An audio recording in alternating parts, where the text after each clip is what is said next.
Good morning. I'm Arlie Schlanger with the LaRouche Organization with your daily video update for August 4th, 2022. I'm going to begin today with a vote which took place in the Senate yesterday, in which a 95-1 majority voted to ratify an amendment to the NATO treaty to allow for the inclusion of Sweden and Finland as members. This is the part of the reaction of NATO to the situation in Ukraine.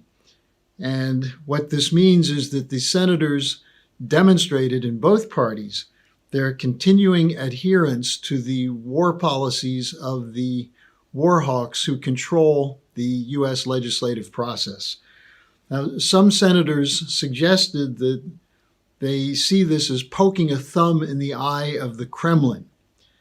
Now, this came a day after Nancy Pelosi crossed a red line with her trip to Taiwan, and it confirms that the war hawks are fully in command of both parties in the United States. Now, according to a spokesman from the Atlantic Council, the vote in the Senate on NATO expansion opens a door for NATO exercises and coordination on the borders of Russia with Sweden and Finland. It strengthens NATO's forward forces in the Baltics and sends an unmistakable signal of U.S. support for NATO members. This is, again, part of the war provocations that are being cranked out daily from Washington, which seem to take no note of the fact that the U.S. and the United Kingdom and NATO are increasingly isolated in the world. Now, on Pelosi's trip to Taiwan, the BBC dubbed it as a Pelosi love fest. And they said that the Taiwanese provided photos which showed Nancy Pelosi and a bowl of her favorite chocolate ice cream. Now, one Taiwanese historian described the euphoric reaction from some on the island as a belief that they need the United States to, quote, come in and save Taiwan, unquote. But at the same time, a poll shows that an increasing number of people in Taiwan don't think the United States will act in case of a war between China and Taiwan. That is a Chinese attack on Taiwan. So the question is, what's the purpose of this? Now, Sergei Lavrov, the Russian foreign minister, described it as creating a flashpoint out of thin air, as he and others believe there is no threat of a Chinese invasion of Taiwan unless it's provoked by this kind of action. Now, the shifting sands of the international strategic situation were the subject of an article in the current issue of the Council on Foreign Relations journal, The Foreign Affairs. And the article is titled, "Nobody Wants the Current World Order." Now, this is a classic example of sophistry, in that much of what they say in the article is true, but the intent of the article is to draw you away from the potential for solutions to this crisis. Now, the article begins by admitting that the current world order in existence today is a neoliberal unipolar world which professes to be, quote, an open rules-based liberal one, committed to democracy, free markets, and rule of law. And then it admits that in reality it's dedicated to protecting the, quote, dominance and imperatives of the U.S. military, political, and economic power, including a rejection of sovereignty. Now, all that's true as far as it goes, except it equates the goals of the present Western neoliberals and neocons with the real interests of the United States. And that's where the sophistry comes in. This policy is, in fact, a rejection of the real tradition of American foreign policy, going back to George Washington, Benjamin Franklin, Alexander Hamilton, and John Quincy Adams, which is based on the real tradition, based on alliance among sovereign nation states acting in cooperation for the benefit of the other. That's what the principle of Westphalia is all about. Now, The article goes on to describe the world as, quote, adrift between orders, unquote. Again, correctly portraying the increasing isolation of the Anglo-American imperial interests. And it said this is largely in reaction to the rise of China. And it points out again correctly that the global South is not supporting the actions against Russia over Ukraine. But typical of this kind of coverage, it leaves out the solutions promoted by the Schiller Institute.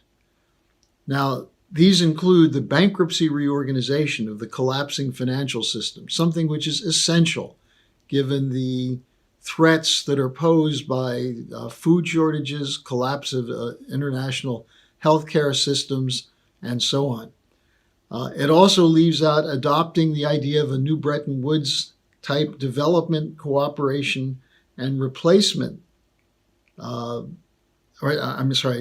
Development and cooperation, replacing the neoliberal system with an American system approach. That's what the Schiller Institute is fighting for, in which you have cooperation among sovereign states for economic development based on advances in science and technology.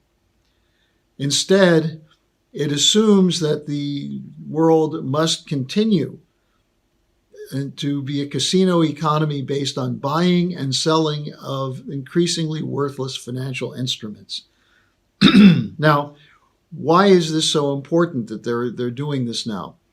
Well, we've been reporting daily on the investigation we're doing into the arm of NATO's military intelligence psychological warfare division based in the Ukrainian Center for Countering Disinformation, that this center has identified the Schiller Institute as the leading alternative to the rules-based order, which is promoting the continuation of the war in Ukraine. Now, when they published their list of 78 individuals who are Russian propagandists, 30 of those were participants in Schiller Institute conferences and included Helga Zepp-LaRouche, my colleague Diane Sayre, who's a candidate for U.S. Senate in New York, Jason Ross, and me. And there were other prominent people as well. But what's important is that this center, which was set up primarily as a psychological warfare operation that produced a hit list, what Scott Ritter called a kill list of opponents to the war, that they identified the Schiller Institute as the leading institution in opposition. Now, that's significant, and that's why we are emphasizing this and calling on people to join us in fighting back against this NATO provocation. Now, Ritter in particular singled out Chuck Schumer for his role in promoting U.S. support for this neo-Nazi center. He called it Schumer's war on free speech and identified in his most recent statement that one of the targets, Diane Sayre, is the LaRouche independent candidate against Schumer in the Senate election race coming up in November, meaning that here's Schumer supporting Ukrainian intervention into U.S. elections. Remember, there was an attempt to impeach Donald Trump, a successful attempt to impeach him while it didn't throw him out of office, over what? Russian interference, alleged Russian interference, which turned out to be a lie. But here we have actual evidence of Ukrainian interference in an election campaign, in particular an election campaign against Schumer, which Schumer, through his votes for funding the Ukrainian government, is supporting.